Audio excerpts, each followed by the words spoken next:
બોલો શ્રી કૃષ્ણ ભગવાન કી જય, જગદંબે માત કી જય હો. મહાભારતની આ કથા સાંભળનાર સર્વે શ્રોતાઓને મારા શંકરપુરીના ઓમ નમો નારાયણ. મિત્રો,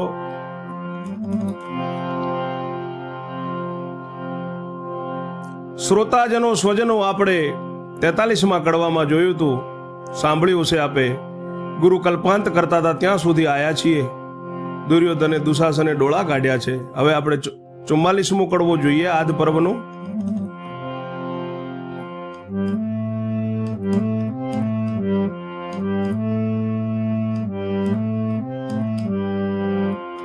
ગુરુ કલ્પાંત કરે છે. જય પડો તે સાગર માય રે, હવે તો શું કરું રે. જય પડું તે સાગર મોય રે,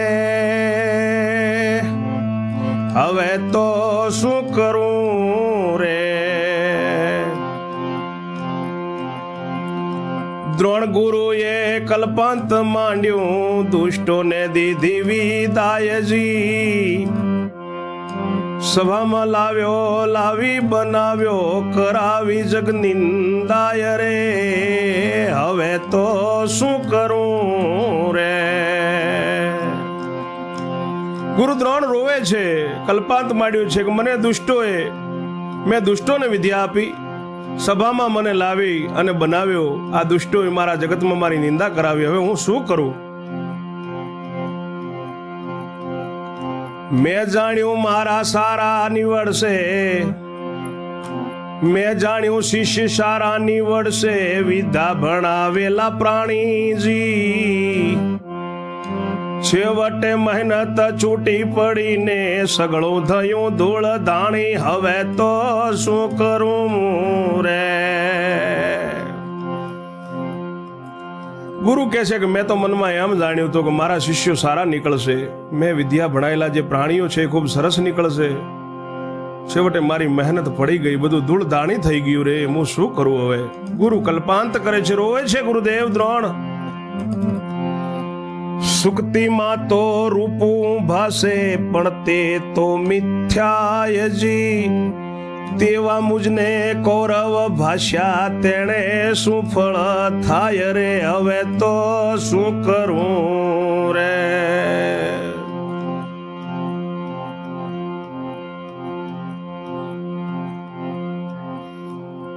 ગુરુ કહે છે, મનમાં રોવે છે કે મને તો રૂપા જેવા લાગ્યા હતા એ દિવસે. ત્યાં તો ખૂબ સારું દેખાયું હતું, એમનું રૂપ જોઈને તો મને ચાંદી જેવા દેખાયા. સુક્તિમાં તો મને રૂપું ભાગશું, પણ એ ખોટું પડ્યું મારું માનવું. આવા મને આજે કૌરવ લાગ્યા અને આ લોકોનું ફળ મને આવું મળ્યું. ગુરુ જબર સરસ અને દિલમાંથી, જે જૂના જમાનામાં સતયુગની અંદર જે દિલમાંથી બળાપો નીકળતો ને, એવી રીતે ગુરુ કલ્પાંત કરે છે. હવે તો આ કલિયુગના કલ્પાંતે મિત્રો બહાનાબાજી જેવા છે. હજી જો સત્યા જ્યાં જ્યાં છે ત્યાં કલ્પાંત શું છે એની ખબરો જાણવા મળે છે. જાજરવાના જળ દૂરથી દેખી, તૃષ્યાવંત જન જાયજી. તેની તૃષા કદી ન છીપે, તેવી ગતિ મારી થાય. હવે તો શું કરું રે.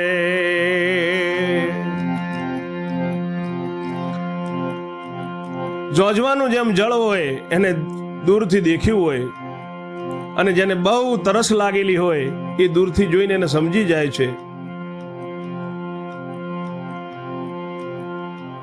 એની ત્રસ કદી નહીં છીપે, એની એને ખબર પડી જાય છે. એવી રીતે આજે મારી ગતિ થઈ છે. ગુરુદેવ રોવે છે. ખોટું નાણું ચળકે જાજું, તેથી લાગે મોહજી. ભર બજારે વટાવવાથી નીપજે મોટો દ્રોહ રે. હવે હું તો શું કરું રે.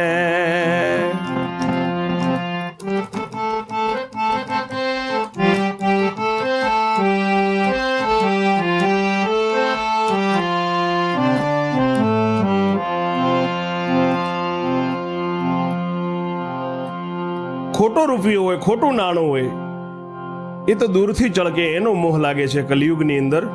પહેલા લાગતો તો સતયુગમાં. અને પણ એને ભર બજારમાં એને વટાવવા જઈએ ને, અને જ્યારે મોટો દ્રોહની ખબર પડે ને, અને આપણે ખોટા ઠરીએ એને નાખી દેવું પડે ને, એવી આજે મારી ગતિ થાય છે. એમ કરી કરીને એવા યાદ કરી કરી સમયને ગુરુ રોવે છે. ભંગેડી ઠરાવ્યો વરી રે સભામાં, પાડો મારી કાયજી. એવો જોઈને ઉદાસ પામ્યા વિદુર ભીષ્મ પિતાય રે. હું હવે તો શું કરું રે. ગુરુદેવ રોવે છે એમને જોઈને. ભીષ્મ પિતા ને વિદુરજી વિસ્મ પામ્યા છે.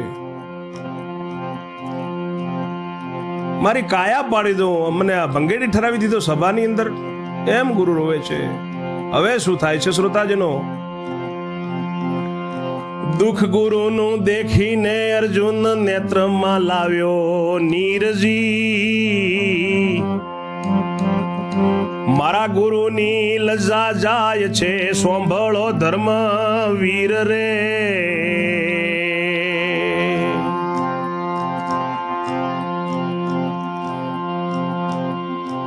એ ગુરુની હું ભણ્યો વિદ્યા, દુઃખ વેળા મારે જાવું જી. ત્યારે અર્જુનજી કહે છે ધર્મરાજને, યુધિષ્ઠિરને. અર્જુનને પહેલા તો દુઃખ થાય છે આ બધું જોઈને, એના નેત્રોમાં નીર આવી ગયા છે અર્જુનના. મારા ગુરુની લાજ જાય છે. અર્જુનનું રોમ રોમ એકદમ રૂવાટું એનું ઊભું થઈ ગયું છે. બહુ એકદમ દુઃખ થયું છે મોટું ભયંકર મનમાં. રામ રામ રામ, મારા ગુરુને એમની લજ્જા જાય છે આજે. ત્યારે અર્જુન કહે છે કે હે ધર્મરાજ, મારા વીર યુધિષ્ઠિર, એ ગુરુની હું વિદ્યા ભણ્યો છું, અને હવે દુઃખની વેળા મારે જવું પડશે. એ ગુરુની હું ભણ્યો રે વિદ્યા, દુઃખ વેળા મારે જાવું જી. વડ વિંધવાની મને આજ્ઞા દો, તો સભામાં ઉભો થાવું રે. અર્જુનજી કહે છે ધર્મરાજને, યુધિષ્ઠિરને કે મારા વીર ધર્મરાજ બાંધવા, મારા ભાઈ, મને જો આજ્ઞા આપો તો સભામાં ઉભો થઈને પેલો વડલો વિંધવા જાઉં ભાઈ. હવે ભીમ કહે છે વૃકોદર. ભીમ કહે એ મુશ્કેલ કામ છે, કહો તો દૈવત દાખું જી. પાંદડા વિધવાની પંચાત નહીં, બધો વડ ઉપાડી નાખું રે. ભીમ કહે છે સભામાં કે ભાઈ અર્જુન, એ તો મુશ્કેલ કામ છે, અને તમે ભાઈઓ જો કહેતા હો તો હું દૈવત દખાવી દઉં, હું બતાડી દઉં મારું જોર. પાંદડા વિધવાની પંચાત મારાથી નહીં થાય, પણ આખો વડલો ઉપાડીને કાઢીને બતાવી દઉં મારા ભાઈ, એવું ભીમ કહે છે. તબ ધર્મરાજ કહે બેસો ને વીરા, ગુણ ગોવિંદના ગાવોજી. અર્જુન વીરા કુળના હીરા, ઉઠો તમે ઉભા થાઓ રે. હવે તો શું કરું રે.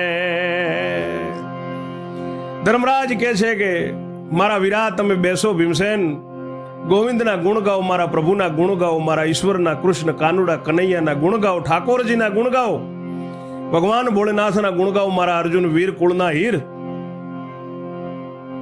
ભીમને કહ્યું છે કે તમે ગુણ ગાઓ, અને અર્જુનને કહ્યું છે કે મારા અર્જુન વીરા કુળના હીરા, હવે તમે ઊભા થાઓ. પાપના કામમાં પાછા પડવું ને ધર્મમાં આગળ વધવું જી.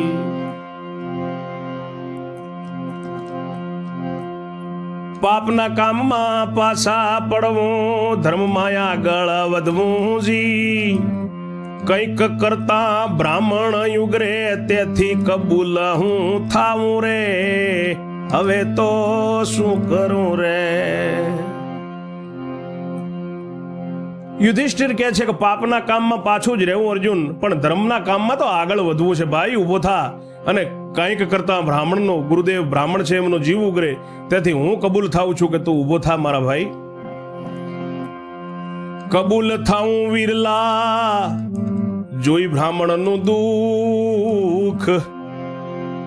વ્યાસ વલ્લભ વાણી વધે, થઈ આજ્ઞા સત્યમુખ. ધર્મરાજ એ સત્યના બેલી છે, યુધિષ્ઠિર ખુદ ધર્મ જ છે, એમની આજ્ઞા થઈ છે. હવે મારા શ્રોતાઓ આગળ 45માં કડવામાં આપણે જોશું. ત્યાં સુધી સર્વે શ્રોતાઓને મારા ઓમ નમો નારાયણ મિત્રો. જય શ્રી કૃષ્ણ.